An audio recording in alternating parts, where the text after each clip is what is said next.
a todos. Nós vamos dar início à mesa 7, Economia da Educação. Meu nome é Janaína. Nessa mesa, nós vamos ter a apresentação de 3 artigos relacionados ao tema de educação, e nós vamos começar pela Priscila, que vai apresentar o artigo relacionado à qualidade do ensino superior público. Priscila, você tem em torno de 20 minutos para fazer a apresentação, e em seguida nós vamos para o debate, de modo que quando todos os 3 terminarem de apresentar, a gente vai abrir espaço para, se alguém tiver dúvidas ou sugestões relacionadas a alguns dos trabalhos, tá bom? Certo. Bem, bom dia, gente. Eu sou a Priscila. Eu sou doutoranda em Economia Aplicada na Exalc e pesquisadora do GPE da UFSM. Esse trabalho foi feito junto com as professoras Cibele Kalinka, também da UFSM, e se intitula Qualidade do Ensino Superior Público Brasileiro sob a ótica do desempenho discente, uma análise hierárquica. Esse é um trabalho que está em construção, né? Então estamos sempre incorporando mudanças de acordo com críticas e sugestões de pares e pareceristas. Bem, então contextualizando, né? A verificação do processo de ensino-aprendizagem, ela frequentemente é realizada por meio de testes padronizados, né, no Brasil e no mundo. No Brasil, quando a gente fala de avaliação da qualidade dos cursos, a gente também leva em consideração, muitas vezes, os resultados de testes padronizados, né? A avaliação da qualidade dos cursos ela é formalizada, padronizada pelo Sistema Nacional de Avaliação da Educação Superior, o SINAES, né, que tem como importante ferramenta desse processo de avaliação o ENAD, o Exame Nacional de Desempenho do Estudante, dentre outras ferramentas, é claro. Bem, a gente sabe que o desempenho acadêmico dos alunos ele pode ser afetado por diversos fatores, né? Como, por exemplo, conhecimento prévio, condições socioeconômicas, ambiente, estrutura familiar, dentre diversos outros, observáveis e não observáveis, né? Estima-se que o ambiente de estudos e questões e variáveis relacionadas às próprias especificidades dos cursos ou das instituições em que os alunos estudam também podem afetar o desempenho acadêmico. Geralmente, a gente vê bastante esse tipo de análise na educação básica, né? Nos estudos que tentam controlar o efeito da escola, mas isso também pode se estender ao ensino superior. Bem, então, o objetivo do estudo é verificar se variáveis de diferentes níveis podem afetar o desempenho dos alunos dos cursos de graduação das instituições de ensino superior públicas brasileiras. Como eu falei, esse é um trabalho em construção, né, em constante mudanças. Inicialmente, a gente fez essa análise para as instituições públicas, mas a gente pretende estender para as privadas também e fazer essa comparação. Bom, a gente usou os microdados do questionário do ENAD de 2016 a 2018 e também os dados do Censo da Educação Superior dentro desse mesmo período de tempo. Por que a gente usou esse período? Porque o ENAD é de aplicação trienal para cada área, né, em cada ano. Então, usando esses 3 anos, a gente conseguiria abarcar os alunos das 3 grandes áreas, saúde, exatas, sociais aplicadas, né? E os dados do censo, a gente utilizou para controlar características dos cursos, né, do nível curso. Por quê? O questionário do ENAD, como ele é respondido pelos alunos, as questões ligadas à infraestrutura de curso, essas coisas assim, eram mais no sentido de percepção dos alunos. Então, a gente preferiu combinar as bases e usar os dados do censo. Bem, então a variável dependente é a nota, né, obtida no ENAD pelos estudantes das instituições de ensino superior públicas, e os controles foram alocados em 2 categorias, em 2 diferentes níveis, alunos e cursos, né? O primeiro é relacionado a características e condições socioeconômicas dos alunos, e o segundo relacionado às características dos cursos de graduação. Bem, no primeiro nível, a gente usou variáveis como, por exemplo, que dizem respeito à idade do aluno, sexo, cor, escolaridade dos pais, estado civil, condições de moradia, renda familiar, situação financeira também, uma binária para indicar se o aluno ingressou na graduação via cotas, receber algum tipo de bolsa ou de auxílio permanência ao longo do curso, dentre outros. No nível cursos, a gente tentou controlar variáveis de infraestrutura, só que a gente não conseguiu usar muitos dados, porque nessa avaliação trienal, né, nessa análise trienal, muitos dados não estavam disponíveis nesses 3 anos, então a gente não conseguiu controlar muitas características relacionadas à infraestrutura. A gente testou com o terceiro nível, né, também com o nível de instituições, mas a gente não encontrou convergência entre os 3 níveis. A gente manteve só alunos e cursos mesmo. E algumas variáveis, por exemplo, indicam se o curso era noturno, o número de matrículas, que foi uma tentativa de controlar o tamanho da turma. Uma proxy não foi a melhor variável, não é a melhor variável, mas foi o que a gente conseguiu fazer com as informações que a gente tinha, né? Um indicativo de se o curso tinha laboratório, recursos de informática, se localiza na capital ou na sede da instituição, a área do conhecimento, exata, saúde, e a região geográfica. Bem, então, o estudo ele contou com um pouco mais de 139 mil alunos que fizeram a prova do ENAD, né, e cerca de 5.060 cursos, sendo que a pontuação média dos alunos do ENAD foi de aproximadamente 50,14 pontos. Como a gente fez? A gente usou um modelo multinível, né, um modelo hierárquico, que é um modelo que leva em consideração a estrutura de agrupamento dos dados. Então, ele já leva em consideração uma estrutura hierárquica, né, que permite a influência de variáveis do mesmo nível de agregação da variável dependente e de níveis de agregação diferentes. Então, no caso do nosso estudo, a gente tem uma variável Y que representa o desempenho, né, a nota no ENAD, do aluno I no curso J. Um conjunto de variáveis explicativas para cada um desses 2 níveis de agregação e os termos de erro para cada um desses níveis também. Bem, a grande vantagem de usar o modelo multinível é porque ele leva em consideração tanto o efeito fixo quanto o efeito aleatório. Então, qual a diferença da gente controlar, por exemplo, os grupos usando uma dummy, né? Controlar um cluster para usar uma metodologia multinível. No modelo multinível, é como se a gente tivesse um modelo para cada nível de agregação, um intercepto, um componente de variância para cada nível.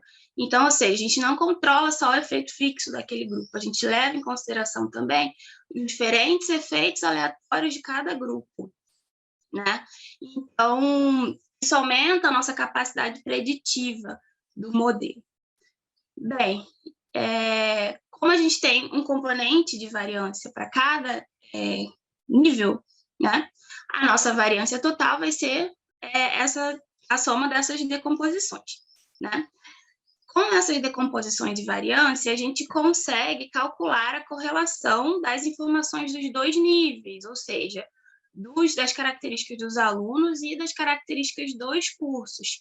E é justamente através do cálculo dessa correlação que a gente pode confirmar a presença de efeitos aleatórios. E aí está bem justificado a escolha de um modelo multinível, né? E não só a opção por controlar efeito fixo.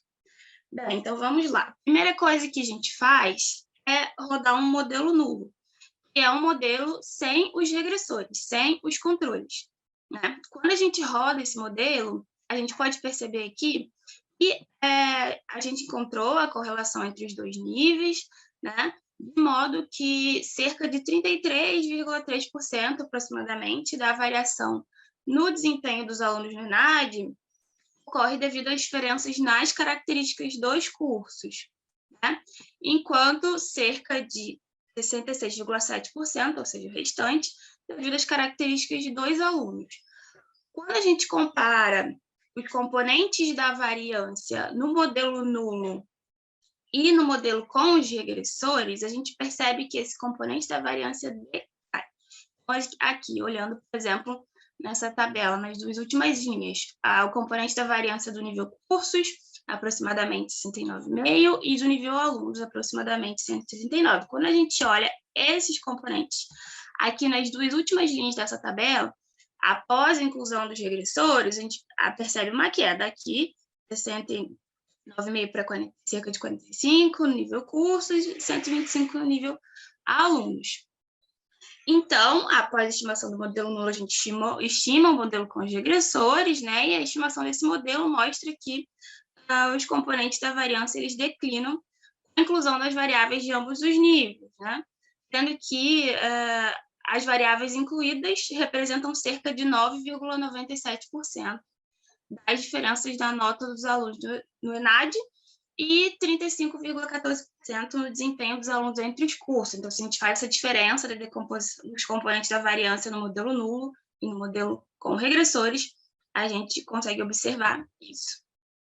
Bem, então, no modelo com regressores, a gente pode perceber que a variável idade apresentou uma relação estatisticamente significativa e negativa com o desempenho dos alunos, o que pode ser explicado muito pelo fato de que alunos mais velhos frequentemente trabalham ou têm outras obrigações familiares, então precisam dividir a alocação de tempo, e o que pode comprometer a dedicação aos estudos, né?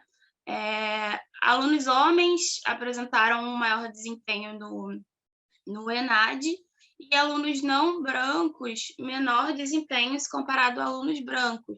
É claro que são duas variáveis que não estão estabelecendo aqui uma relação de causa e efeito, né? A gente sabe que essa relação é indireta e está muito ligada a questões não observáveis, a variáveis não observáveis, como, por exemplo, o contexto social, né, econômico, em que esses indivíduos estiveram inseridos ao longo da vida e estão inseridos naquele momento também da realização do exame. A escolaridade dos pais foi importante, né, apresentando uma relação positiva com a nota, em especial a escolaridade da mãe. Alunos casados e separados tiveram uma relação positiva maior com a nota se comparado a alunos solteiros. Isso pode estar relacionado ao fato de serem alunos, talvez já com uma vida financeira mais estabilizada, com uma infraestrutura talvez domiciliar, talvez melhor para estudar, né? Ou então para levar o curso de uma forma mais tranquila, digamos assim. Com relação às condições de moradia, a gente percebeu que alunos que moram com os pais, né, apresentaram uma relação negativa com a nota, né, se comparado a alunos que moram sozinhos. Uma possível explicação é que para morar sozinho o aluno tem que ter uma melhor condição financeira para conseguir se manter, então isso pode estar relacionado a toda uma questão de contexto social e econômico, background escolar e diversas outras variáveis que a gente não consegue controlar, né? A renda familiar foi bastante importante para explicar, né, essa relação com a nota, de modo que quanto maior a renda familiar, maior a relação positiva com o desempenho no ENAD, da mesma forma a situação financeira dos alunos. O fato do aluno ter recebido algum tipo de auxílio permanência ao longo do curso, né, demonstra uma relação negativa com a nota, em contrapartida, alunos que receberam algum tipo de bolsa, como, por exemplo, de monitoria ou de iniciação científica, apresentaram um desempenho superior. Alunos que fizeram ensino médio em escola pública ou fizeram o EJA, né, Educação de Jovens, a modalidade de Educação de Jovens e Adultos, ou ingressaram no curso de graduação via cotas raciais, apresentaram um menor desempenho, né? Novamente aqui, possivelmente, são questões atreladas a uma questão de background escolar, de contexto social e econômico, né? Em contrapartida, os cotistas ingressantes via modalidade escola pública e renda, né, apresentaram um desempenho superior. Bem, quando a gente olha para o nível 2 de agregação, o nível cursos, né, a gente percebe uma relação negativa aqui do fato do curso ser noturno, com o desempenho, possivelmente porque são cursos majoritariamente formados por pessoas que precisam dividir a alocação do tempo também, né? Que trabalham de dia e estudam à noite, enfim, podem ficar com o tempo dedicado aos estudos comprometido.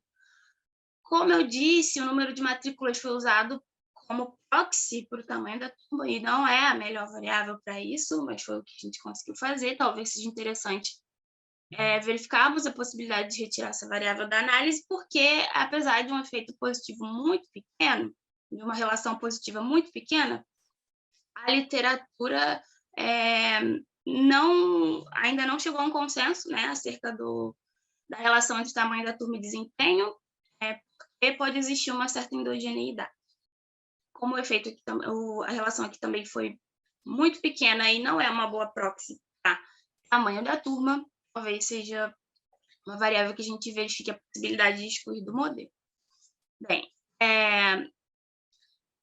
o fato do curso oferecer recursos de informáticas acessível aos alunos também apresentou uma relação positiva com o desempenho.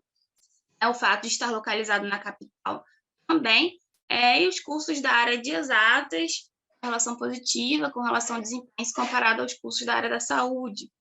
Os cursos de todas as regiões, com exceção da região sul, né, apresentaram um desempenho menor se comparado aos cursos da região sudeste.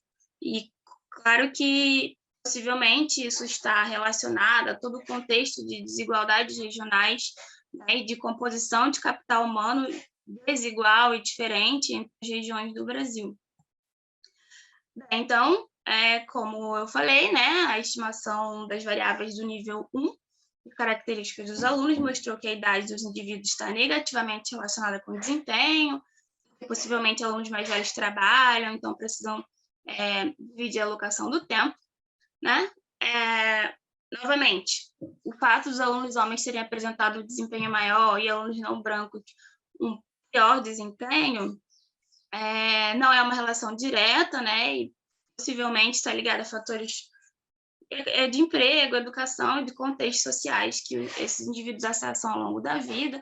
No caso de homens e mulheres também, entra a questão da divisão do tempo, né? A alocação do tempo. Bem, o fato de que alunos que receberam algum tipo de auxílio permanência tenham apresentado um desempenho menor pode estar associado ao fato de que esses alunos são frequentemente alunos com piores condições socioeconômicas, né? Então isso está novamente relacionado a todo um contexto social e econômico e relacionado também ao background escolar desses estudantes. Bem, alunos que receberam algum tipo de bolsa durante a graduação, como monitoria e iniciação científica, apresentaram um desempenho superior, né? E isso pode ser explicado porque esses alunos frequentemente já são escolhidos pelos professores, no caso de iniciação científica, por exemplo, já apresentarem um bom desempenho acadêmico, um bom comprometimento, né? E no caso de monitoria, os alunos precisam passar por um processo seletivo. Então, todas essas questões que a gente não consegue observar, controlar, podem estar afetando os nossos resultados, né?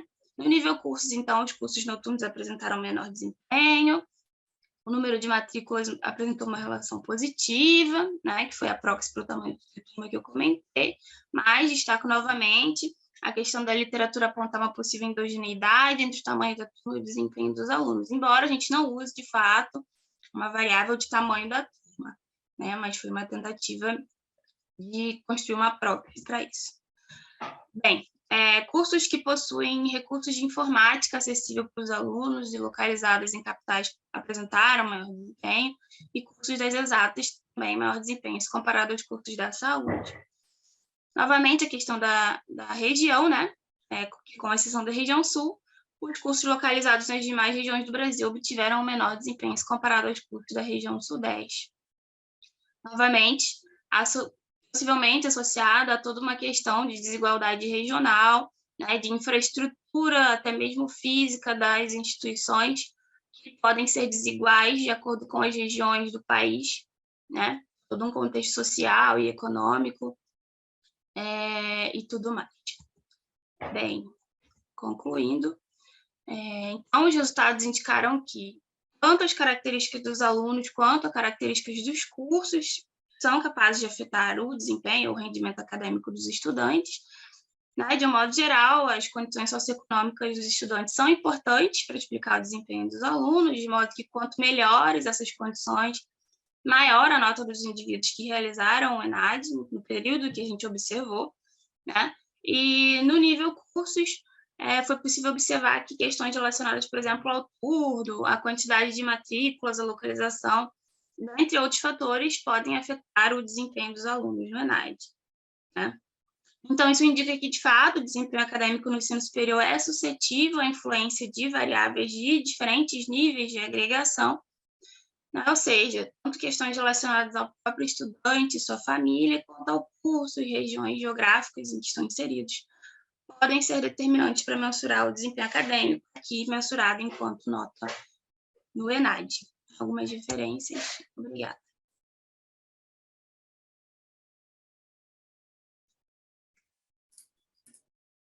Obrigada, Priscila, pela apresentação. Agora eu vou passar a palavra para o Edi, para que ele possa trazer os comentários e algumas sugestões.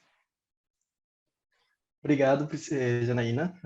Olá, Priscila, novamente. Olá, Parabéns pelo trabalho e novamente debatendo o seu trabalho, com muito prazer, na verdade, porque é um excelente trabalho, eu gostei muito do trabalho. E aqui eu marquei algumas coisas que eu vou, tipo, além do que já falei daquela vez, eu vou falar algumas coisas interessantes que achei que poderiam ser melhoradas, sabe? Principalmente na questão da introdução. Você tem muito material dentro do seu resultado e dentro da discussão que você apresentou aqui para trazer a importância do trabalho, que fica meio que faltando na introdução. Fica saber aonde você encaixa seu trabalho dentro da literatura nacional. Falta lacuna, falta explorar um pouquinho mais a lacuna que você está preenchendo na literatura nacional e internacional. E você tem material para isso no seu trabalho. E com relação às conclusões, eu senti falta de quais seriam as implicações dos seus resultados, quais são as políticas públicas que você poderia sugerir com o seu resultado, que são bem interessantes. E aí o resto dos comentários que eu vou fazer agora são tipo meio que considerações para você, tipo, talvez conseguir umas explicações interessantes para os seus resultados. Com relação tipo, a variável noturno, tipo, o turno do curso que você está avaliando, você fala no trabalho, você não deixa claro qual seria o motivo de estar acontecendo sinal negativo.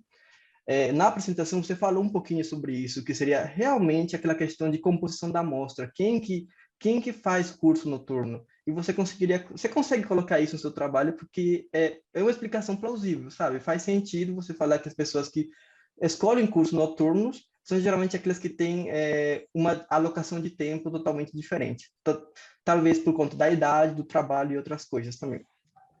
E dentro desse mesmo sentido, eu não sei se você chegou a fazer ou pensar em fazer isso, fazer uma avaliação de efeitos heterogêneos, sabe? Aquela questão principalmente do sexo. Você tem aquela questão de sexo relacionado à discriminação estrutural.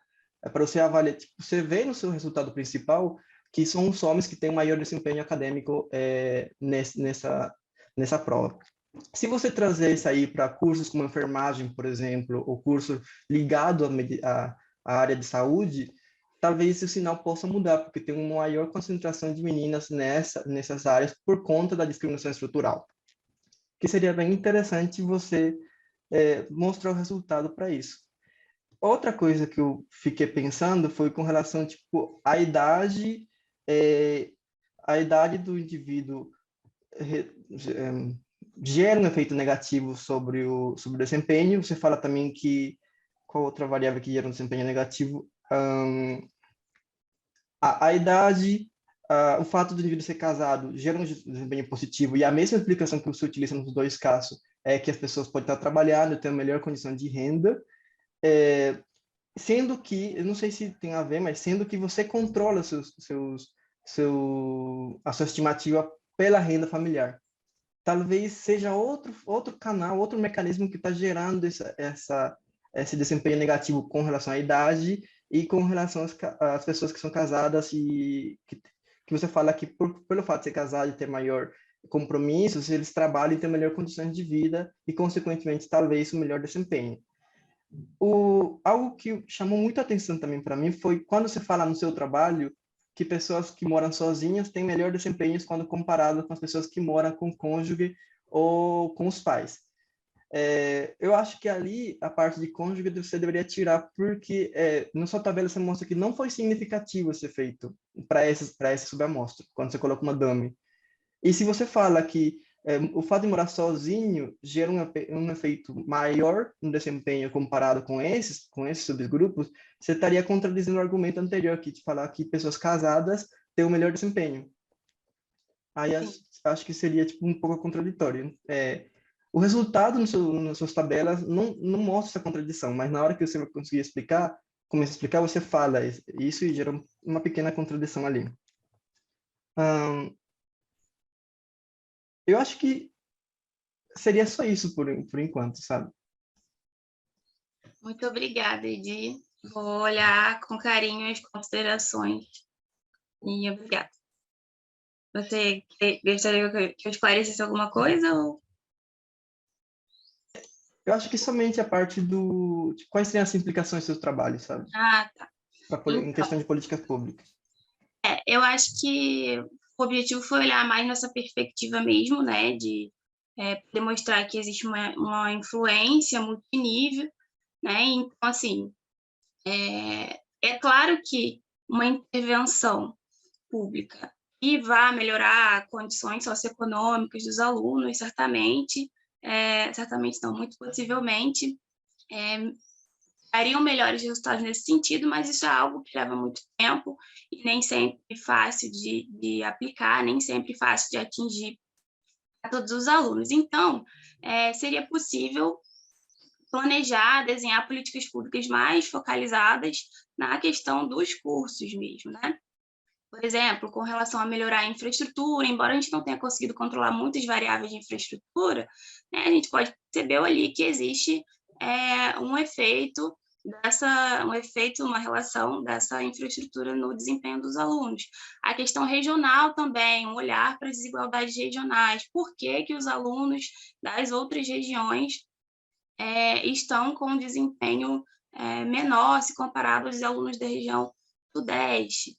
Né? Vamos olhar com carinho para essas informações e ver o que a gente pode melhorar, quais políticas públicas implementar, talvez numa perspectiva regional, né? E seria isso. Eu queria aqui complementar, na verdade, ficou faltando duas coisas que eu poderia estar pensando em sugerir, que seria, por que você, no lugar de que você colocar, tipo, tem uma parte no seu trabalho que fala sobre questões sobre qualidade de ensino do ensino médio, por exemplo. Aí você utiliza uma proxy que seria se vem de escola pública ou não. Não seria melhor você utilizar tipo a nota da escola, tipo a nota média da escola do indivíduo, tipo, você pega a cidade, aí você pega a nota média dessas escolas públicas no teste do SAEB e a nota média dessas escolas particulares, por exemplo. Aí você controla a qualidade por essas notas. Você chegou a pensar nisso? Não cheguei, mas aí eu teria que conseguir identificar em qual escola que cada aluno que fez o ENAD estudou, né? Teria que dar um... Não necessariamente, só pegar a média das escolas públicas da cidade onde ele estudou. Ah, da cidade, entendi.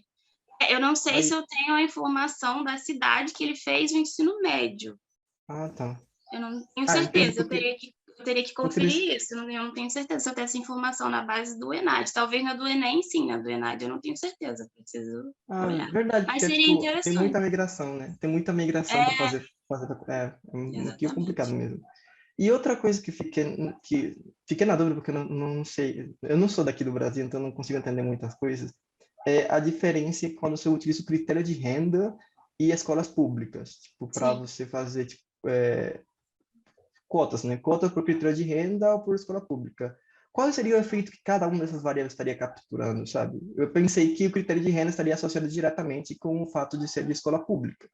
Sim, escola pública, sim. Todas as modalidades os alunos têm que ser de escola pública, né? Eu usei ali uma variável que indica se ele era, na verdade, de escola pública e ingressante via critério étnico-racial, ou ingressante de escola pública via critério de renda, que tem a combinação de modalidades, né? Ah, Escola pública e entendi. até um salário mínimo e meio, enfim. Agora eu entendi. Essa parte não ficou clara para mim, mas agora eu entendi. Novamente, parabéns pelo trabalho. Foi muito bom Obrigada, ouvir Edi. novamente sobre isso. Obrigado. Obrigada. Ótimo, parabéns, Priscila. Agora, dando continuidade às apresentações. Edi, você poderia compartilhar a sua apresentação? Sim, eu vou compartilhar aqui. Cadê?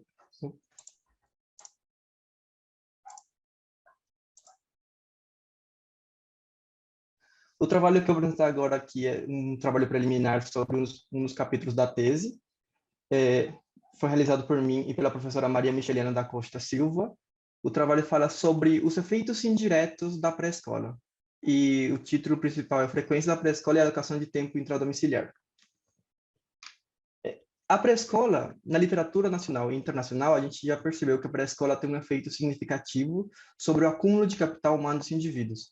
Mas os efeitos da pré-escola transcendem essas dimensões, vão além dos benefícios nos próprios indivíduos que frequentaram a pré-escola. A gente observa esses benefícios na sociedade e dentro das famílias. E é por isso que nesse trabalho a gente vai focar nos efeitos da pré-escola dentro da família. A literatura já mostra que a frequência da criança na pré-escola ou na creche traz um efeito significativo para a inserção da mãe no mercado de trabalho, gerando uma mudança no status de deixar de começar a participar no mercado de trabalho ou aumentando as horas que a mãe já ofertava no mercado de trabalho. Entretanto, os efeitos que a pré-escola traz para as mães é misto, depende das características da mãe ou das características do mercado e também da disponibilidade do tipo de centro de cuidado da primeira infância. No Brasil, já foram realizados estudos sobre isso e encontraram um efeito significativo sobre diferentes subamostras de mães, considerando características de idade, por exemplo, ou se mora com algum outro parente. Só que no caso do Brasil, eles não consideram que exista não consideram especificamente a presença de um irmão mais velho no domicílio. E a gente vê nos trabalhos internacionais, no trabalho do Lotsky e no trabalho feito na Índia também, que a presença de uma menina, de um irmão mais velho no domicílio, pode gerar mudanças na alocação de tempo da mãe, consequência de mudanças no tempo de cuidado da criança mais nova do domicílio. Por que isso é importante no Brasil? No Brasil, a gente vê que existe uma alta porcentagem de meninas, principalmente, que realizam algum tipo de afazeres domésticos. E essa porcentagem aumenta quando há presença de crianças no domicílio. Essa relação entre o tempo que a mãe utiliza para cuidados dentro do domicílio ou afazeres domésticos é estudado pelo Lotsky e é definido como efeito substituição entre o tempo da mãe e do irmão mais velho. A gente vai considerar isso para falar sobre, para tentar entender o efeito da pré-escola dentro do domicílio, não só para a mãe, senão para outros indivíduos da família, que seria no caso da irmã mais velha, dado que as mulheres no Brasil são as que transferem mais tempo de trabalho doméstico para outros membros do domicílio. Só que no mesmo trabalho do Lotsky, a gente vê que o sexo do irmão mais velho também é afetado, afeta o efeito da pré-escola sobre ele.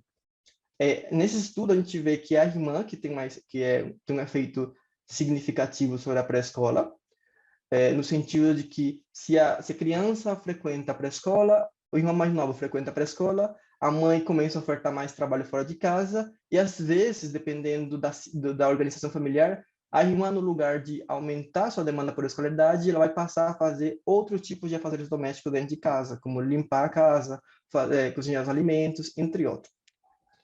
E dado que isso acontece geralmente em domicílios com grande restrição de renda, a gente pode observar outro fenômeno dentro desses domicílios, que seria que os meninos são as pessoas que mais ofertam trabalho fora de casa para realizar afazeres na agricultura, por exemplo, ou para aumentar a renda domiciliar. Então, a gente vai considerar isso na nossa análise. A gente vai tentar ver se a pré-escola tem um efeito indireto sobre vários membros do domicílio, entre eles a mãe e os irmãos mais velhos. a gente não considera o efeito da pré-escola sobre o pai, por quê? Porque estamos analisando dois mecanismos para entender os efeitos desse fenômeno. O mecanismo tempo e o mecanismo renda. No caso do mecanismo tempo, a gente sabe que no Brasil as mulheres acontece um fenômeno dentro da alocação de tempo das mulheres, que é a dupla jornada de trabalho, que há uma grande carga horária nas mulheres para realizar afazeres domésticos, coisa que não se vê nos homens. Então, se isso é verdade, então se espera-se que a diminuição do tempo vindo da frequência da criança na pré-escola seja mais aparente nas horas dedicadas pelas mães nos afazeres domésticos. Esse mesmo mecanismo a gente vai utilizar para analisar o comportamento dos irmãos mais velhos, porque existe o comportamento de substituição. Tipo, quando a mãe não está cuidando da criança, ou quando a mãe não está fazendo algum afazer doméstico, alguém mais velho, algum irmão mais velho do domicílio faz esse afazer doméstico, ou cuida ou limpa da casa. E quando ele faz isso, a gente pode ver que vai gerar um efeito em outra variável, que a gente vai analisar também, que é a demanda por escolaridade do irmão mais velho. Então, se o irmão mais velho está realizando algum tipo de afazer doméstico ou trabalhando fora de casa, ele vai reduzir o tempo disponível para dedicar a atividades acadêmicas. E isso pode gerar um impacto na demanda por escolaridade do irmão mais velho. Quando a gente analisa o mecanismo da renda, por exemplo, a gente espera que, se a pré-escola afeta a alocação de tempo da mãe, significa que ela pode passar a oferta de trabalho fora de casa. E isso vai mudar o status socioeconômico da família. E quando há uma melhora no status socioeconômico da família, a gente espera que exista um aumento da demanda por educação dos outros filhos do domicílio. Então, esses são os mecanismos que a gente vai utilizar para explicar se a pré-escola afeta os comportamentos dos indivíduos dentro do domicílio, aqueles três indivíduos principais, os irmãos mais velhos e a mãe. Como eu já falei, o efeito que a gente vai observar sobre os filhos, principalmente, vai depender de qual mecanismo é maior, se o mecanismo de renda ou o mecanismo de substituição. No caso, se o mecanismo de renda for maior, a gente espera que a demanda por educação dos filhos mais velhos aumente. E também gera uma redução no trabalho doméstico dos irmãos mais velhos ou no trabalho fora de casa. Agora, se o efeito de substituição é maior, a gente espera que exista um aumento no tempo que o irmão mais velho dedica nos afazeres domésticos, reduzindo assim o tempo dedicado a atividades escolares. Isso geraria um abandono da escola, por diferentes motivos, que poderiam ser atrelados a baixo desempenho ou outras características. Como que a gente vai conseguir identificar o efeito da pré-escola sobre essas variáveis, sabendo que o fato do pai colocar a criança na pré-escola é um comportamento endógeno? Existem variáveis não observáveis que fazem com que os pais decidam colocar a criança na pré-escola ou não. Isso se deve a que tem alguns pais, algumas famílias que valorizam mais a educação dos filhos, então eles vão tender a colocar a criança na pré-escola desde cedo. Então, para a gente tentar contornar esse problema de endogeneidade na variável pré-escola, a gente vai utilizar uma variação exógena, fruto de uma reforma educacional do Brasil, que foi iniciada lá com a emenda constitucional número 59 de 2009 e foi ratificada em 2013. E a gente vai juntar essa reforma à resolução da CNE, que fala sobre a faixa etária para a criança frequentar a pré-escola. Na emenda constitucional, o Brasil torna obrigatória a frequência dos indivíduos na escola, na educação básica, desde 4 anos até os 17 anos. A resolução da CNB ela diz que a criança deve estar matriculada na pré-escola se ela deve estar matriculada na pré-escola, no primeiro ano da pré-escola, que seria com 4 anos, se ela completar 4 anos antes do dia 31 de março. Então, dadas essas características, a gente observa que existe um ponto de corte para a criança estar matriculada obrigatoriamente na pré-escola. Então, dado isso, a gente utiliza um método chamado método de regressão descontínua. É um dos métodos mais confiáveis na questão de avaliação de políticas públicas, e esse método depende da existência de uma score, ou na forcing variable, que tem a ver principalmente com aquele corte, com aquela obrigatoriedade. A partir daqui, você faz a pré-escola, ou se não cumprir critérios de elegibilidade, você não faz a pré-escola. Nesse caso, a gente vai utilizar a idade de 4 anos e o corte do mês de nascimento, do mês e o dia de nascimento, que é 31 de março.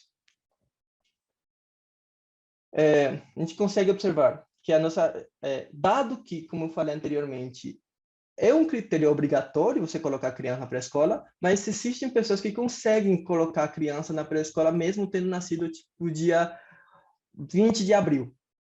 Ela completa 4 anos no dia 20 de abril. Então, tipo, não é um critério que fala assim, ó, criança que nasceu dia 2 de abril, ela não vai estar matriculada. Não. Existem observações que conseguem fazer isso.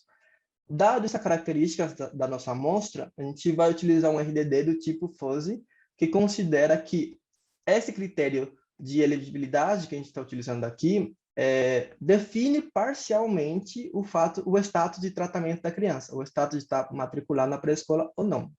Então, o primeiro estágio está apresentado na primeira equação. A gente tem do lado esquerdo, a gente tem a variável dependente do primeiro estágio, que seria a frequência pré-escolar, seria a taxa de matrícula da criança. Depois, da criança que nasceu antes do dia 31 de março, né? Uma criança que nasceu antes do dia 31 de março, que seria essa parte aqui.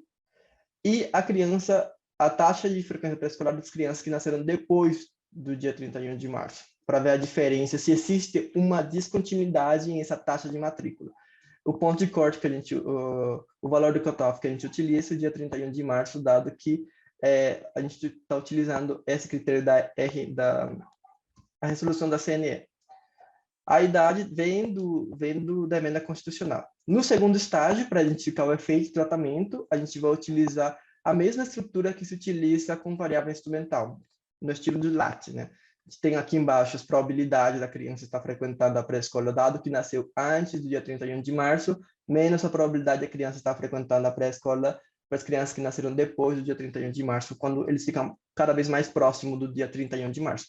A mesma coisa acontece aqui na parte de cima, que é o resultado, a variável resultado de interesse, que seria a oferta de trabalho da mãe, quando a data de aniversário da criança está mais próximo do dia 31 de março pela esquerda, e desse lado aqui, quando a data de nascimento está mais próximo do dia 31 de março pela direita.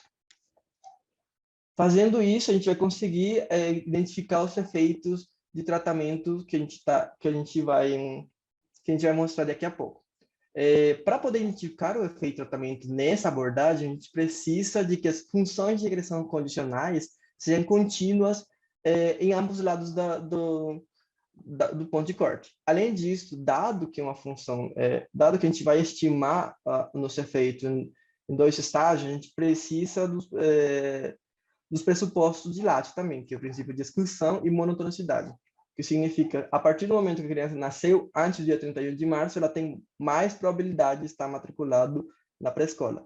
A exclusão tem a ver com a questão de que é somente a partir do ponto de corte, o ponto de corte que afeta a pré-escola, que a gente consegue observar os impactos que a gente vai mostrar na próxima subseção. Foram realizados também testes de manipulação, né, para ver se existe um teste de manipulação na data de nascimento da criança, que é pouco provável. A gente vai utilizar também um teste de placebo de covariadas pré-determinadas ou variáveis de outros variáveis que sejam relacionadas a outras questões, que a gente vai mostrar daqui a pouco.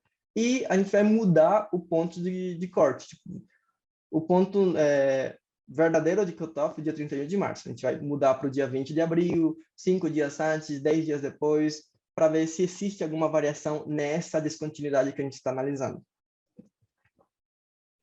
O banco de dados que a gente utilizou, a PNAD de 2011 até 2015, a gente identificou as crianças que tinham 4 anos ou iam fazer 4 anos no ano que a PNAD foi aplicada. A gente não utilizou apenas de 2015, porque por causa da quantidade de dados, a gente fez um pool das PNADs para aumentar a nossa quantidade amostral. Para as variáveis da mãe, a gente pegou uma amostra de mães que tinham mais de 17 anos e menos de 50 anos. No caso da amostra dos filhos mais velhos, que são 2 amostras diferentes, a gente pegou os filhos mais velhos que tinham entre 10 a 17 anos, porque na PNAD a gente tem informações sobre estado laboral dessas crianças, se está trabalhando ou não na semana de referência. Além disso, para identificar efeitos heterogêneos desta análise, foram identificadas a localização do domicílio, tipo de famílias, renda familiar, entre outros. Para validar a estratégia, a gente utilizou oferta de trabalho fora de casa e as horas semanais dos pais, porque a gente explicou lá no início que o mecanismo que estamos utilizando para identificar esse efeito tem a ver principalmente com a redução da dupla jornada de trabalho da mãe. Já mostrou os resultados aqui. O primeiro passo para aplicar o RDD é ver se existe descontinuidade. Nesse gráfico, a gente consegue ver a descontinuidade da taxa de matrícula. Do lado esquerdo tem a taxa de matrícula das crianças que nasceram antes do dia 31 de março e do lado direito as crianças que nasceram depois do dia 31 de março. A gente consegue ver que existe uma descontinuidade e essa descontinuidade é significativa porque a gente consegue mostrar os intervalos de 95% de confiança. Os primeiros resultados têm a ver com as variáveis da mãe, né? E a gente consegue observar que a educação infantil não gera mudanças no status laboral da mãe. Ou seja, a mãe não passa a se inserir no mercado de trabalho após a criança estar matriculada na pré-escola. O que acontece nesse caso é tipo um aumento das horas de trabalho das mães que já estavam trabalhando no mercado, já estavam inseridas no mercado de trabalho. E qual que seria a explicação que a gente trouxe para esse fenômeno? Que a frequência da criança na pré-escola não gera uma mudança significativa na questão de alterar o salário reserva das mulheres. De acordo com alguns estudos, a gente observa que as mulheres têm um maior salário de reserva do que os homens. Então, alterar isso, se a pré-escola conseguisse alterar isso, a gente conseguiria observar efeito significativo nessas variáveis aqui. Nos dois casos, ao mudar o tamanho de data que a gente está utilizando, a bandwidth para o RDD, a gente observa que o efeito sobre o status de estar trabalhando ou não na semana de referência não muda quando a criança frequenta a pré-escola. O que sim muda é as horas ofertadas das mães que já estavam inseridas. Quando a gente faz uma análises heterogêneas dessas variáveis, a gente consegue observar que o efeito sobre as horas ofertadas da mãe é mais evidente, principalmente nas pessoas, nas mães de famílias formadas por casal ou casal com filho menor de 14 anos. E a explicação que a gente utiliza nesse caso é que mães desses domicílios têm um maior grau de flexibilidade com relação à renda. Porque, de acordo com a nossa amostra, a gente vê que nesses domicílios, mais de 78% dos chefes de domicílios eram homens e a maioria deles, 78,9% deles, estavam se inseridos no mercado de trabalho. Então, a mãe não era a principal fonte de renda. Quando a criança estava em domicílio, ela podia reduzir a sua oferta de trabalho fora de casa. Quando a criança passa a frequentar a pré-escola, ela consegue aumentar a sua demanda, a sua oferta de horas no mercado de trabalho. Isso a gente não consegue observar na amostra de mães solo, que seria a explicação seria no mesmo sentido, que elas não conseguem ter essa flexibilidade para mudar a alocação de tempo, dado que elas são as principais fontes de renda do domicílio. Quando a gente vai passar agora para apresentar o resultado sobre o efeito da pré-escola em variáveis dos irmãos, a gente começa apresentando com variáveis relativas à oferta de trabalho fora de casa. Na nossa amostra, a gente não consegue observar que a pré-escola tem um efeito significativo sobre essas variáveis, tanto estar trabalhando ou no aumento de horas de trabalho fora de casa. Em todos os casos, mostrar não significativo. Para a oferta de horas em trabalho doméstico, a gente observa que não existe também efeito significativo para a amostra como um todo. E quando a gente analisa o efeito da pré-escola sobre a escolaridade do irmão mais velho, se ele está frequentando ou não a escola, a gente observa um efeito negativo da pré-escola, o que já traz uma ideia de que o efeito substituição nesses domicílios brasileiros é maior do que o efeito renda. E como a gente viu que não existe uma mudança no status laboral da mãe, então a gente pode assumir que não houve uma mudança no status socioeconômico da família. Para entender melhor esse resultado que a gente encontrou aqui, a gente fez uma análise de heterogeneidade do efeito. Nessa tabela aqui a gente consegue observar, por exemplo, na primeira parte, quando a gente faz trabalho fora de casa, a gente consegue observar que o efeito se mantém não significativo na toda a amostra e na amostra de irmão mais velho, irmã mais velha, e para domicílios com renda per capita menos de meio salário mínimo. Quando a gente vai observar agora o trabalho doméstico, a gente tem um resultado bem interessante. A gente vê que o trabalho doméstico aumenta, o trabalho doméstico da irmã, o irmão mais velho, aumenta em domicílios de baixa renda. E esse aumento é de 83 pontos percentuais e, em média, tipo, o efeito seria considerado como efeito de substituição, seria de 9 horas por semana. 9 horas a mais de trabalho doméstico por semana. Quando a gente analisa o efeito da frequência pré-escolar sobre a frequência escolar do irmão mais velho, a gente vê que esse efeito se mantém em todas as subamostras que a gente escolheu aqui, que é verificar o sexo do irmão mais velho e a renda familiar. A gente vê que nesses domicílios de baixa renda, o efeito de redução da frequência pré-escolar do irmão mais velho é quase o mesmo valor que a gente conseguiu na amostra como um todo. E esse efeito é maior para a irmã do que para o irmão. Então, a gente como que infere a partir disso que existe um efeito substituição, que é porque a mãe reduziu o trabalho doméstico, e por isso que desse lado aqui a gente coloca o trabalho doméstico da mãe para ver se nesses domicílios de baixa renda houve mudança no trabalho doméstico da mãe. A gente verifica que uma mudança de trabalho doméstico da mãe, a mãe passou a fazer menos trabalho doméstico, e essa redução de trabalho doméstico da mãe foi substituído pelo trabalho doméstico do irmão mais velho, que talvez não está relacionado ao cuidado da criança no domicílio, senão a outros afazeres domésticos, que eu já tinha falado anteriormente, que seria limpar a casa, fazer a comida, lavar a roupa, passar a roupa, etc. Nesse contexto de famílias com baixo recurso econômico, existem vários fenômenos que podem explicar por que existe uma discriminação, por que existe diversos níveis de investimento na educação dos irmãos. Porque quando um cenário de competição por recurso, alguém tem que ser beneficiado e alguém não. E para considerar quem que vai ser beneficiado e quem não, as famílias levam em consideração questões sobre sexo, retorno da educação, entre outros. Os testes que a gente faz para validar o resultado que eu acabei de apresentar são: a gente vê a taxa de matrícula antes da implementação da emenda, a gente vê que não existe nenhuma diferenciação entre a taxa de matrícula quando a gente considera o dia 31 de março para os anos antes de 2009. Eles são estatisticamente iguais. Esses gráficos aqui mostram que não houve manipulação na data de nascimento perto do corte que a gente escolheu. As distribuições são parecidas. A gente pega outras variáveis e aplica o mesmo procedimento que a gente mostrou anteriormente, que seria variáveis com relação à escolaridade da mãe, para ver se é alterado com a frequência pré-escolar, e variáveis de oferta de trabalho do pai. Em todas elas são estimadoras não significativas. Então, a gente assume que o efeito que a gente encontrou lá é a partir daqueles canais, daqueles mecanismos que a gente mostrou na seção 2.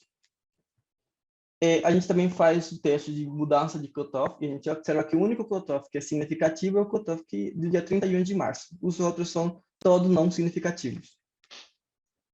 A partir disso, a gente observa que existe um efeito de substituição no Brasil, e esse efeito de substituição gera uma redução de demanda para a educação do irmão mais velho. O que a gente sugere a partir dos resultados que vamos ser encontrados? Que as políticas públicas têm que ser direcionadas principalmente a questões relativas do mercado laboral, que busquem aumentar a participação da mulher nesse sentido, ou que exista um aumento significativo na mudança da alocação de tempo das mulheres. Só que essas políticas ou esses programas têm que estar condicionados à frequência escolar dos irmãos mais velhos, para não sacrificar a educação dos irmãos mais velhos, dado que existe um efeito de substituição nas famílias brasileiras, principalmente nas famílias de baixa renda. Era só isso. Alguma pergunta, alguma sugestão, eu fico à disposição. Obrigado.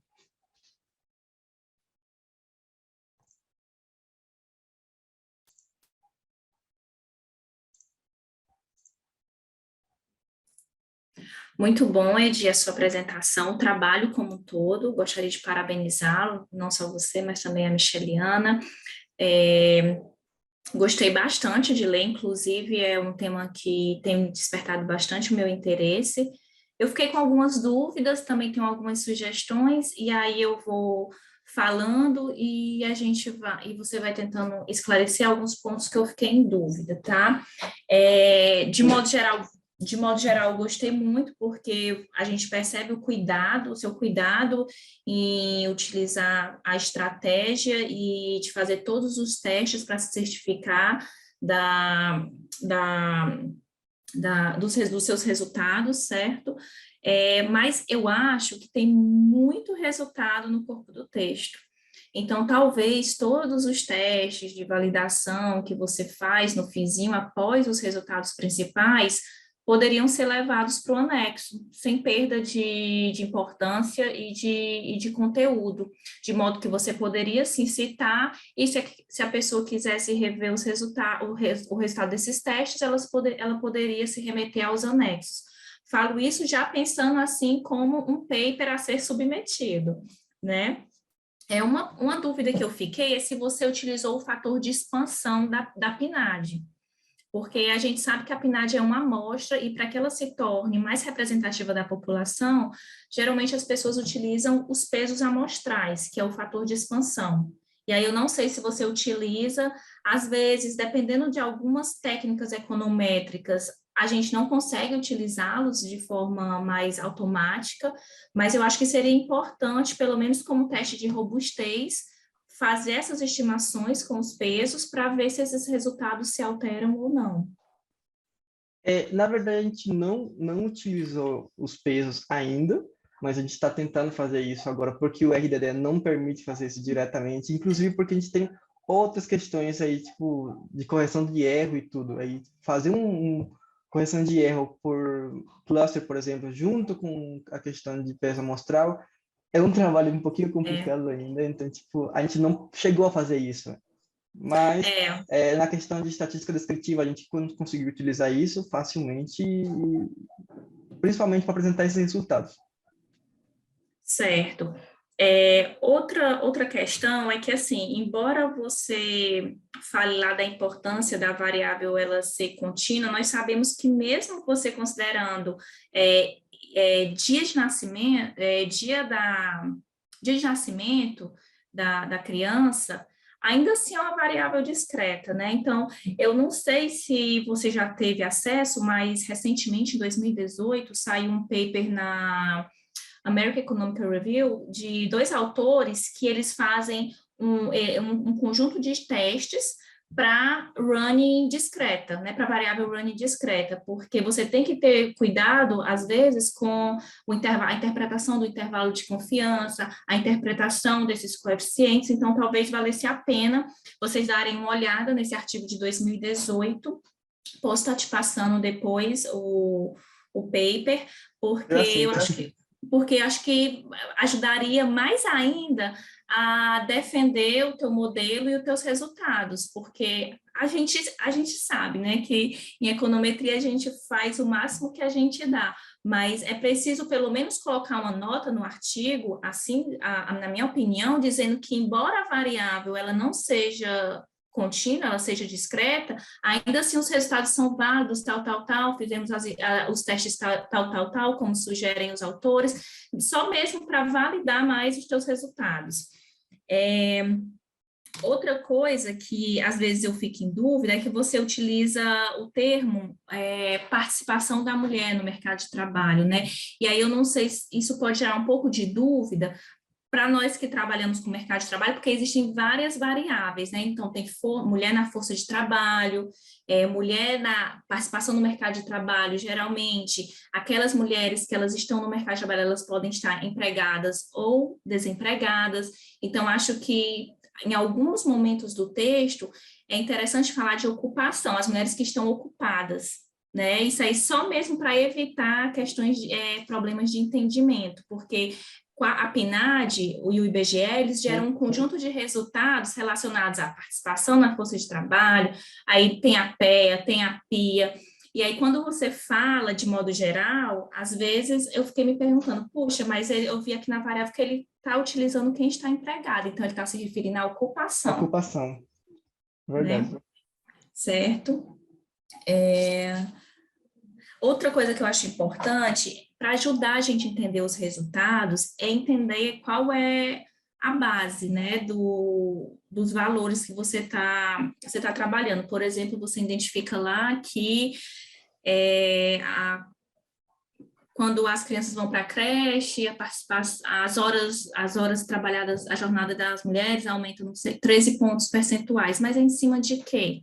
Porque 13 pontos percentuais em cima de uma base pequena é pouco, mas em cima em uma base grande já é diferente. Então, só para a gente se situar, são 13 pontos em cima do quê? Talvez colocar isso não no corpo do texto, mas no anexo, ou adicionar uma linha na tabela. Acho que pode ajudar também a gente a entender a magnitude desse efeito, tá?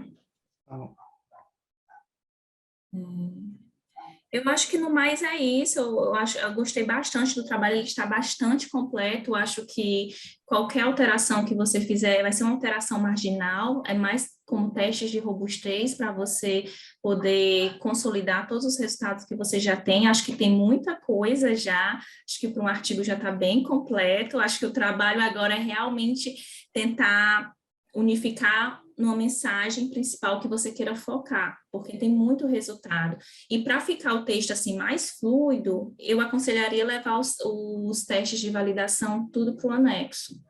Então, obrigado. Mas, muito obrigada. Eu vou compartilhar agora aqui a minha apresentação, só um momento.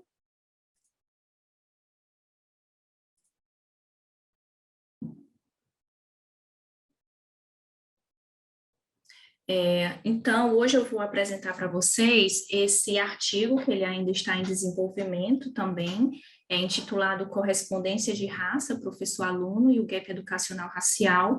É um artigo que está sendo desenvolvido em parceria com o Valdemar Pinho Neto, professor da EPGE, e o João Mário Santos de França, que é professor no CAEM da Universidade Federal do Ceará.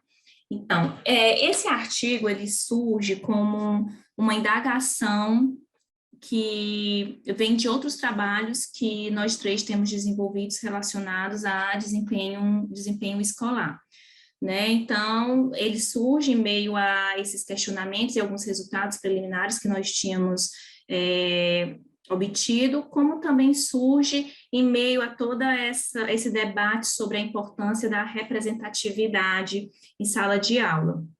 Então, o que a gente percebe é que a literatura educacional, ela tem focado em estudar e analisar o desempenho dos estudantes, né? E essas análises, elas são muito importantes, porque elas tanto conseguem fomentar discussões acadêmicas, como também essas discussões, elas acabam extrapolando a academia e servindo para direcionar a criação de políticas públicas que visem melhorar a situação educacional do Brasil.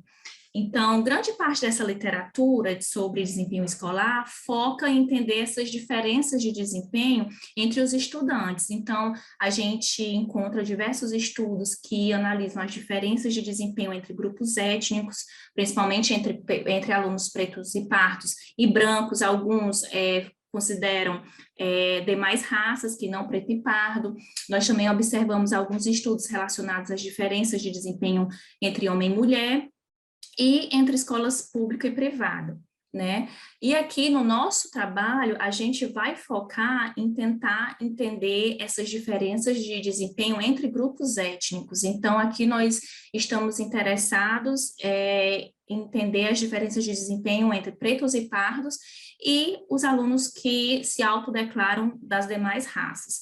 O que a gente percebe é que, independente da fase escolar, a gente já identifica diferenças nos desfechos educacionais quando a gente analisa esses dois grupos étnicos raciais. E de modo que quando esses indivíduos eles chegam na fase adulta, todas essas diferenças acumuladas ao longo da vida escolar, elas estão cristalizadas, dificultando muito resolver o problema já na fase adulta e já deixando insights para que seria interessante tentar resolver esses problemas no momento em que os indivíduos ainda estão na sua vida escolar, com a vida escolar ativa. E aí, um dos fatores que a literatura aponta é que essas diferenças de desempenho entre pretos e pardos e demais raças, ela vem, em grande parte, ela está correlacionada com o background socioeconômico desses alunos, porque são muito diferentes entre si. E essas diferenças de background, elas acabam acentuando, exacerbando as diferenças no acesso à educação de qualidade, ao background cultural, ao network dos alunos e, consequentemente, ao seu desempenho escolar, que quando eles chegam no mercado de trabalho, isso também tende a se traduzir em salários menores. Né?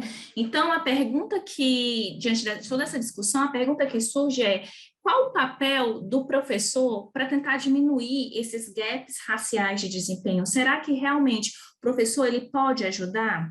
E se nós tivermos, e um professor que tem uma raça, uma etnia similar do aluno, ele consegue potencializar a queda desse gap? Então, o objetivo do artigo foi justamente tentar identificar o efeito da associação professor-aluno via raça sobre o gap racial de desempenho. A gente faz essa análise considerando as pontuações dos alunos na prova de matemática do Enem e de linguagens e códigos do ano de 2019.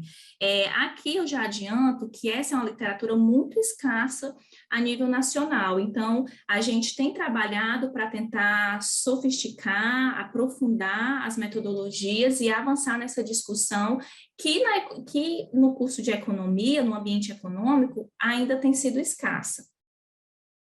Então, o que nós temos de literatura a respeito disso, né? Existe uma literatura que foca em entender as crenças dos alunos e suas perspectivas, então, nesse ponto, o professor, ele se torna fundamental, porque ele contribui na formação das crenças e das perspectivas dos alunos. Isso, consequentemente, influencia o desempenho educacional, o desempenho desse estudante, como também impacta o que ele pensa e o que ele quer da sua vida no futuro.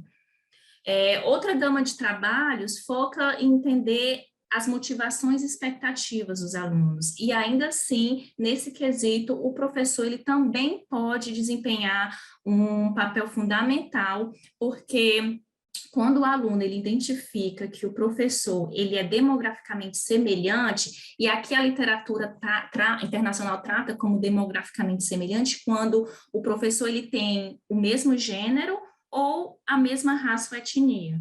Então, quando o aluno ele vê o professor que é semelhante a ele, ele tende a se identificar e ele tende a se motivar, porque ele vê ali uma pessoa de referência, e isso acaba influenciando suas expectativas acadêmicas. E a literatura também mostra que em alguns casos, quando os alunos eles reconhecem algum tipo de estereótipo ou eles não são demograficamente semelhantes aos seus professores, isso pode gerar uma certa apreensão que acaba dificultando, né, a identificação do aluno e impactando o seu desempenho escolar.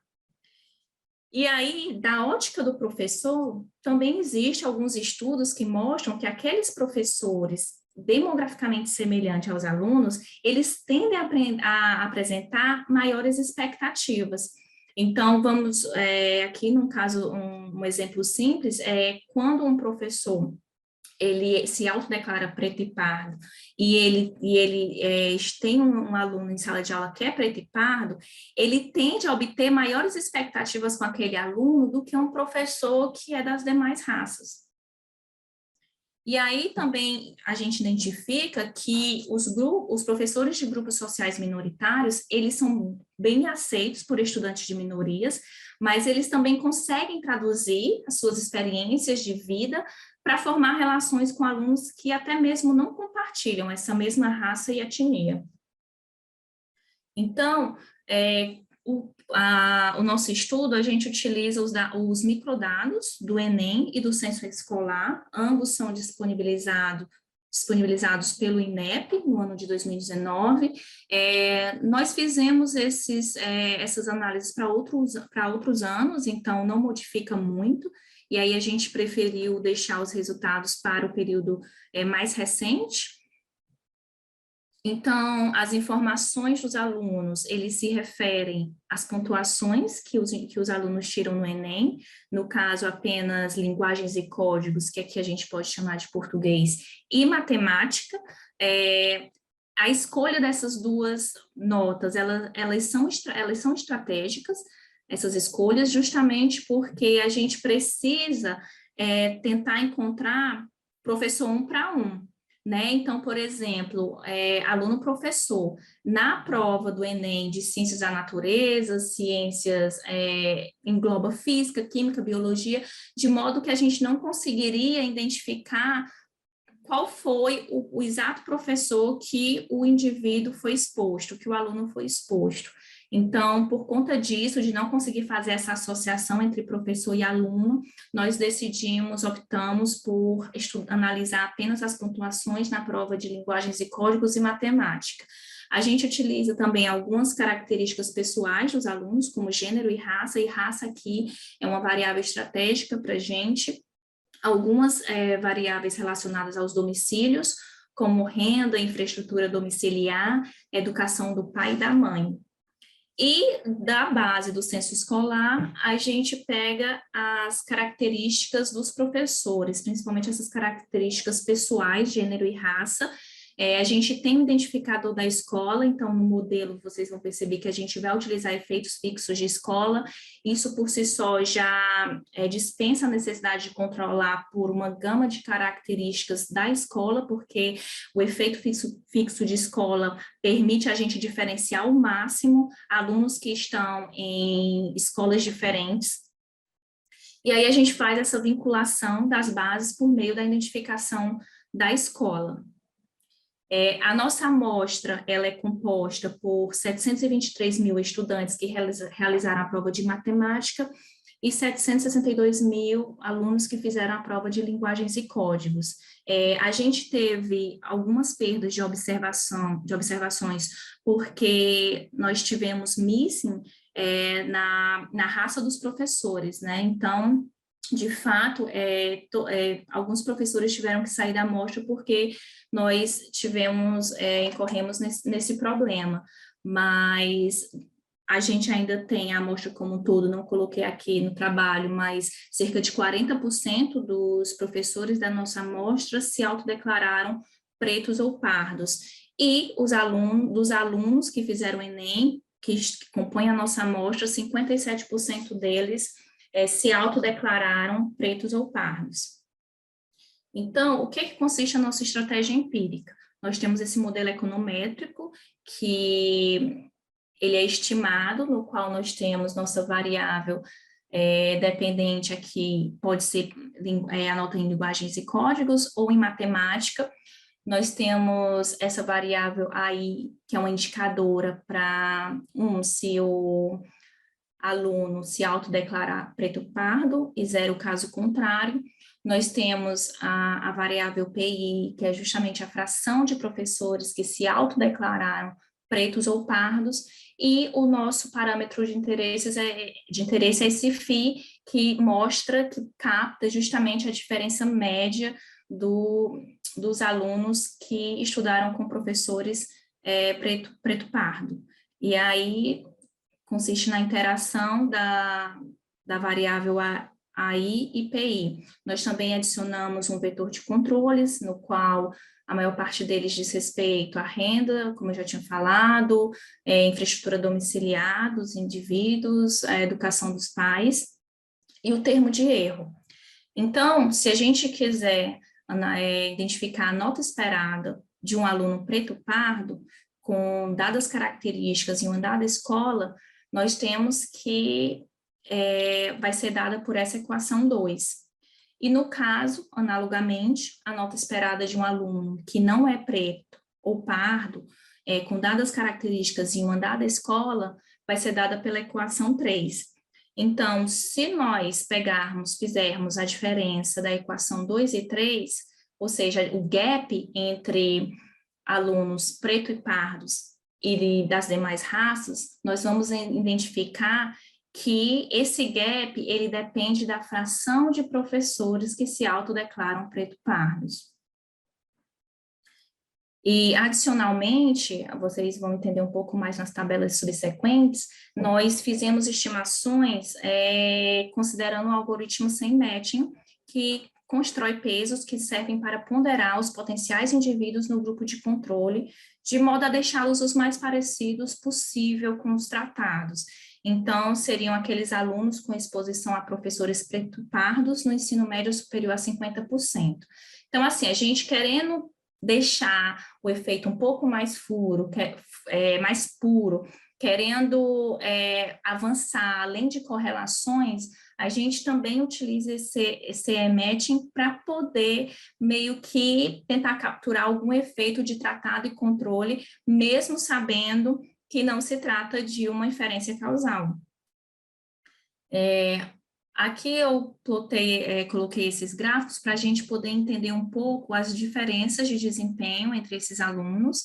Então, se nós olharmos aqui nesse primeiro bloco de gráficos, nós identificamos que os alunos pretos e pardos, eles estão mais concentrados, né? Eles tiram, em média, pontuações mais baixas do que as demais raças.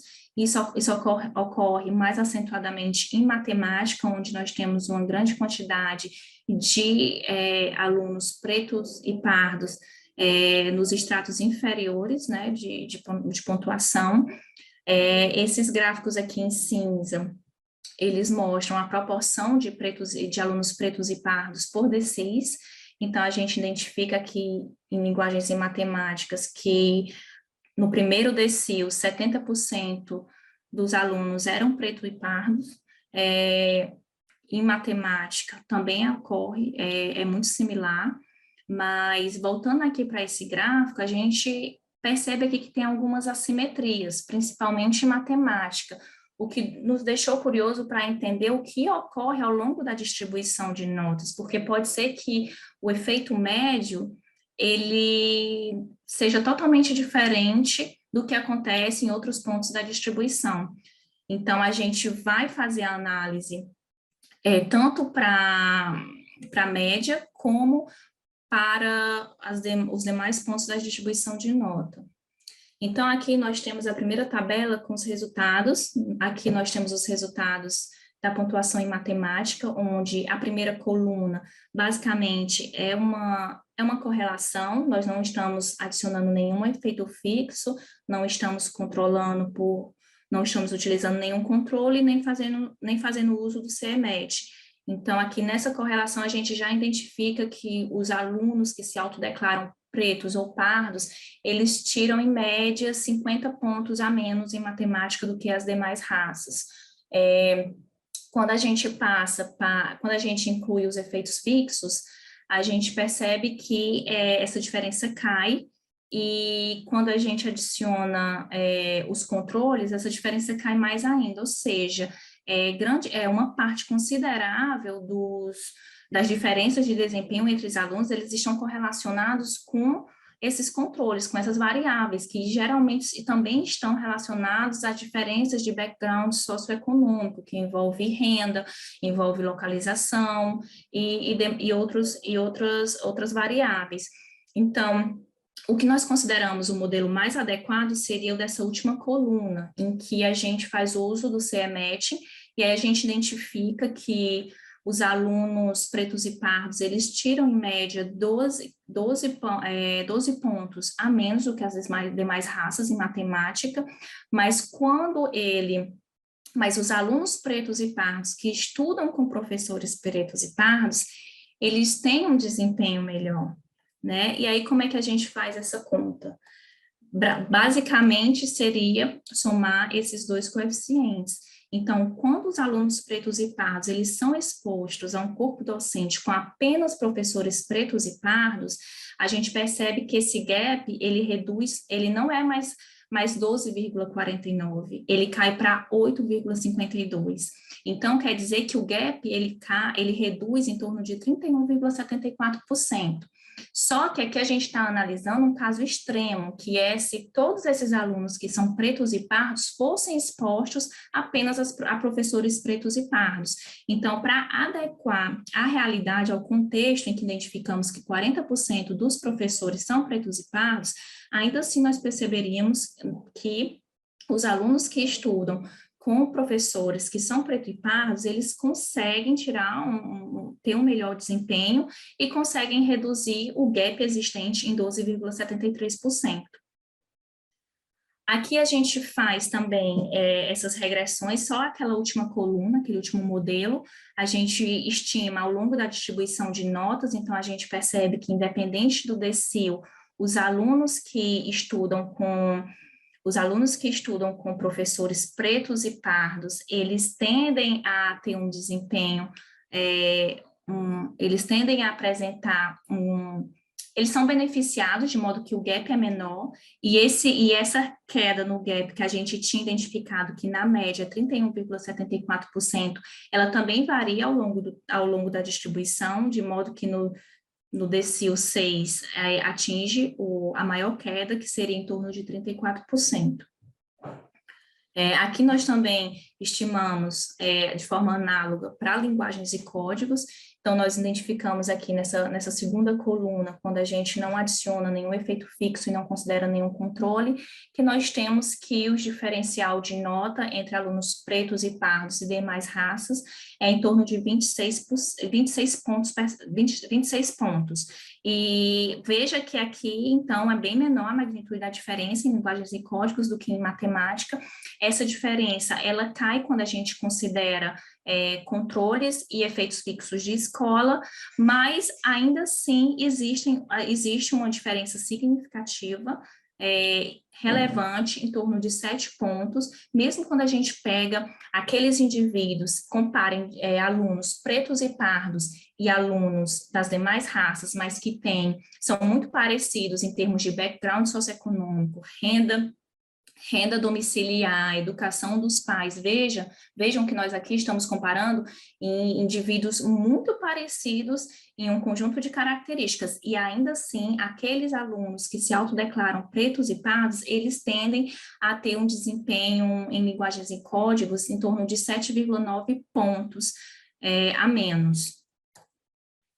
Então, a gente percebe padrão semelhante ao da prova de matemática, contudo em magnitudes menores. A gente percebe que esse gap de desempenho, ele é em torno de 7,91 pontos, quando os alunos pretos e pardos são expostos apenas a professores não pretos e pardos, e esse gap, quando a gente soma aqui esses dois coeficientes, esse gap cai para 6,72, quando eles estão expostos a um contexto de corpo docente preto e pardo, representando uma queda em torno de 15 pontos, mas fazendo esse ajuste para a nossa realidade, para o nosso contexto, em que temos 40% de professores na amostra sendo pretos e pardos, esse gap, ainda assim, ele se reduz, e essa redução é em torno de 6%. Aqui nós também fazemos a análise ao longo da distribuição de notas, então nós percebemos aqui essas barrinhas que são cinzas, porque não foram significantes ao nível de 10%, então não tem diferença para os alunos pretos e pardos que estão na cauda inferior, se eles estudam com professores pretos e pardos ou com professores das demais raças, então não tem nenhum impacto, mas a partir do decil 4 a gente percebe que há um efeito positivo de um aluno preto e pardo ser exposto a um corpo docente preto e pardo, e a gente percebe que essa queda ela é maior no decil 4 no decil 5, decil 6 e decil 8. Então, já finalizando aqui, nós tínhamos outros resultados, mas nessa versão do artigo optamos por não colocar, para não bagunçar, né, os resultados. O que nós temos a dizer sobre essas análises e essas investigações que temos feito é que nós percebemos que, de fato, existem poucos estudos no Brasil procurando analisar o efeito da congruência, da similaridade, da correspondência de raça entre professor e aluno, e essa discussão ela já está bastante consolidada a nível internacional, mas a nível nacional a gente praticamente não vê pesquisadores desenvolvendo análises desse tipo. Então, buscando fechar um pouco essa lacuna, o artigo ele buscou investigar se a exposição dos alunos pretos e pardos do terceiro ano do ensino médio a um corpo docente preto e pardo, se isso tem efeitos positivos sobre o gap racial, no sentido de diminuir esse gap que existe. A gente identifica que sim, principalmente nos alunos de matemática, ou seja, quando o aluno está exposto a que a gente utiliza a fração de professores preto e pardos no ensino médio, por quê? Porque nós não tínhamos como identificar exatamente aquele professor que o aluno foi exposto, mas a gente sabe que, geralmente, os alunos do ensino médio, eles não tendem a mudar muito de escola, de modo que a probabilidade deles terem estudado com algum dos professores que fazem parte do corpo docente do ensino médio é alta. Então, só apenas ele ter sido exposto, ele ter tido contato, ele saber que no corpo docente tem professores que são representativos demograficamente, a gente acredita que isso já influencia, a literatura mostra que um corpo docente diversificado, ele é relevante para ajudar os alunos a se identificarem e conseguirem aumentar as expectativas e motivações desses alunos. E o nosso estudo mostra que, até agora, que esse efeito ele é positivo, principalmente para a pontuação na prova de matemática.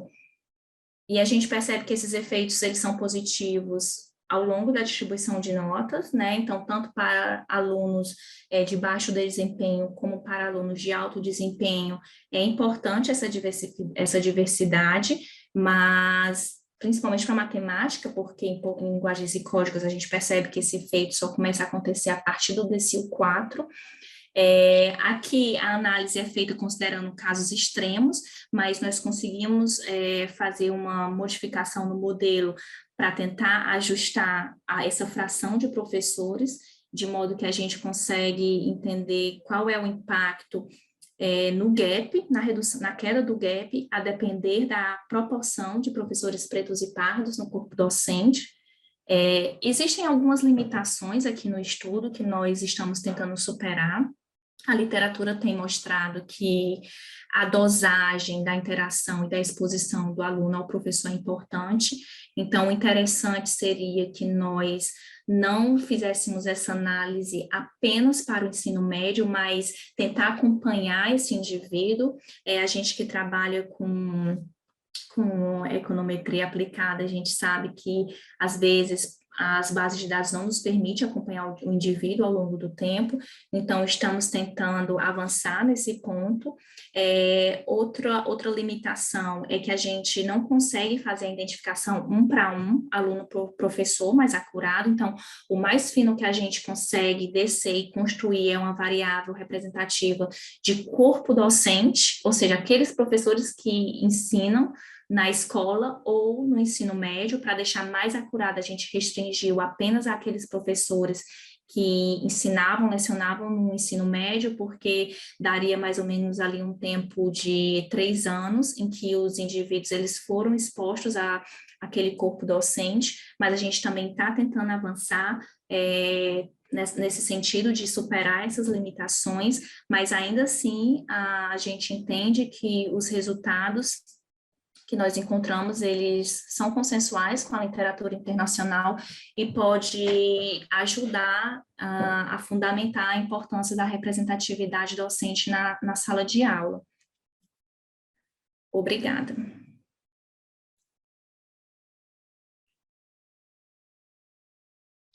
Oi, Janaína, acho que sou eu que vou comentar.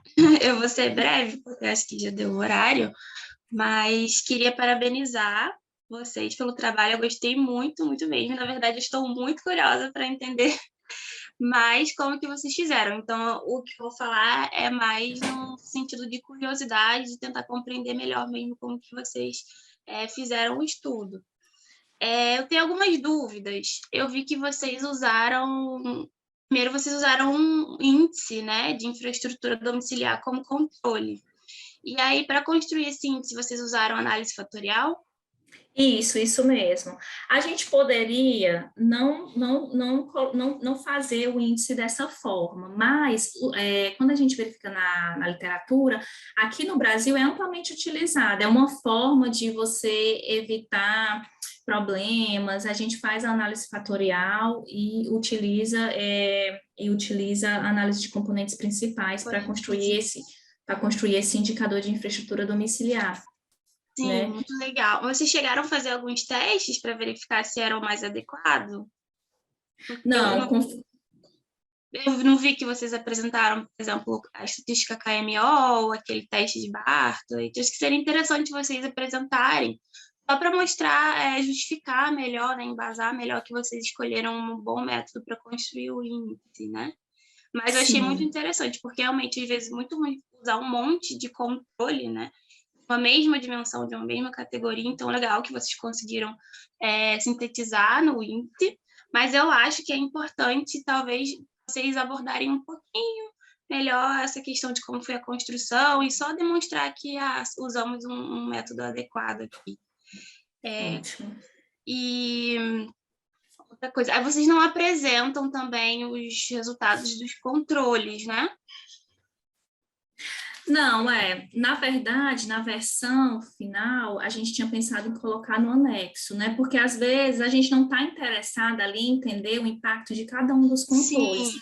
Né? Então, geralmente, quando o foco do trabalho não é interpretar os controles, ou você não coloca, você suprime, ou você coloca em anexo para aquelas pessoas que têm um interesse. Então, acho que realmente é válido colocar no anexo para que quem tenha um interesse em entender qual é a dinâmica das variáveis e tal, qual é o sinal esperado delas e tudo mais, a gente pode colocar no anexo sem nenhum problema. Eu acho que vai ajudar bastante a deixar o artigo mais completo. Acho que isso é super legal se vocês colocassem, até para valorizar também o que vocês fizeram, né? Tiveram um trabalho lá, construíram um índice, então acho que seria interessante.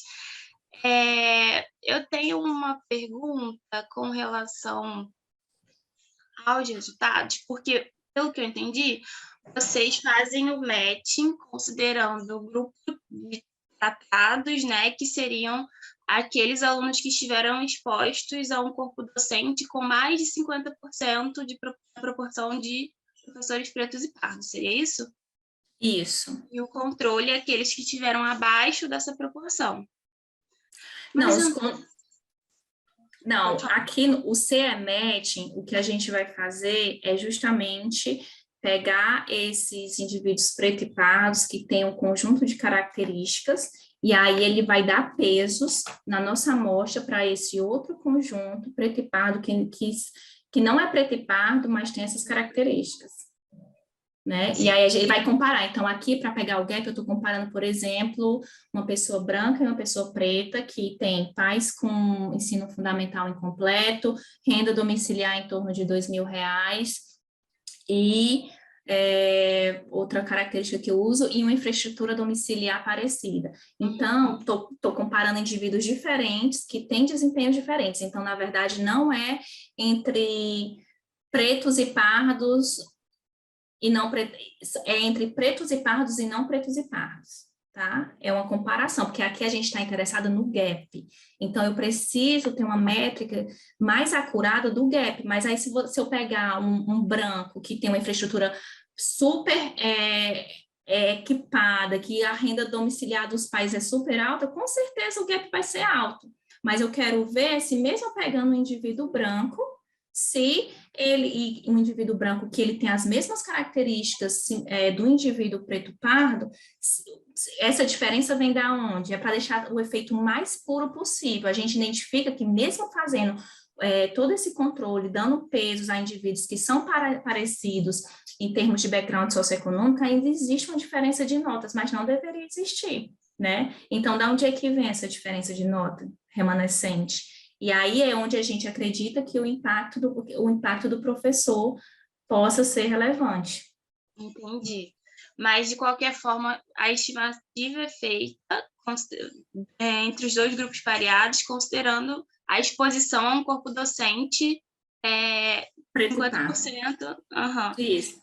Mas aí, nos resultados, vocês só observaram efeitos ou correlações, enfim, em casos extremos, em caso do aluno ter sido exposto a um corpo docente totalmente preto ou pardo, é isso?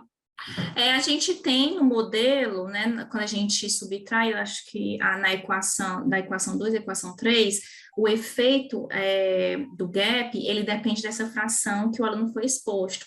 Então, você consegue adequar para determinada realidade, né? Como a gente fez para o Brasil, então, se você identifica que em uma determinada localidade 20% do corpo docente é preto e pardo, então você consegue jogar esse número lá dentro da equação e conseguir estimar qual é o efeito da queda do gap, que é o impacto justamente do professor ser preto e pardo, influenciando as motivações, as aspirações daqueles alunos que são similares e semelhantes demograficamente a ele. Entendi. Mas e vocês encontraram esse resultado nas situações extremas? É isso? Isso. Entendi. O sem matching, eu fiquei um pouco curiosa, ele funciona mais ou menos como propensity ou como empatria, assim? Porque ele dá pesos, né? Tipo assim, a gente não consegue fazer inferência causal, mas a gente quer deixar o resultado um pouco mais limpo e quer que se pareça com que tenha efeito causal, né? Então, o CE-matching, ele é muito utilizado nessas situações. Entendi. Então, quando a gente quer criar um potencial grupo de controle, né? Sim, entendi. Uma sugestão é que eu vi que você falou na sua apresentação que você não consegue observar o aluno, né, ao longo do tempo. O ideal seria analisar ao longo do tempo. O aluno, eu acho que realmente não, né, da base de dados, mas talvez em um trabalho futuro, não sei, ou até tentando fazer uma análise complementar nesse, você conseguisse controlar as escolas, né, ao longo do tempo, e aí daria para você analisar a proporção de professores pretos e pardos, de corpo docente nessas escolas, né, as escolas sendo a unidade de análise, e aí talvez você observar o desempenho no Enem das escolas. Eu acho que você consegue ver isso, não consegue? A nota do Enem por escola. Sim. Sim, a gente consegue acompanhar a escola ao longo do tempo. Boa ideia. Achei interessante. Muito legal. Na hora que você estava falando, eu pensei, acho que ela consegue observar a escola. Talvez não seja a mesma análise, né? Não é aluno, mas talvez seja interessante. Mas eu gostei muito, Priscila. Era uma ideia que a gente não tinha pensado. A gente não consegue ver da ótica do aluno, mas a gente consegue entender qual é o desempenho daquela escola no Enem e como isso está relacionado com variações na fração de professores pretos e pardos. Dá para fazer. Diversidade do corpo docente. Legal, parabéns, Janaína. Obrigada. Acho que a gente extrapolou um pouquinho o horário, né? Mas gostaria de agradecer aos meus amigos aqui pelas apresentações. Eu considero muito importante esse tipo de evento para que a gente possa conhecer os trabalhos, dar sugestões, comentários, colaborar. E eu espero que quem tenha assistido também tenha gostado. Acho que vale a pena, né, a gente dedicar pelo menos alguns minutos para, se alguém quiser fazer alguma pergunta, alguma sugestão, alguma dúvida, acho que vocês podem perguntar aqui pelo chat, e aí a gente pode responder. Deixa eu ver se alguém tem alguma dúvida, alguma pergunta. Acho que não, né? Então, a gente pode dar por encerrado aqui a mesa sobre a economia da educação. Mais uma vez, parabenizar a Priscila e o Edi pela excelente apresentação. Espero ver os artigos publicados.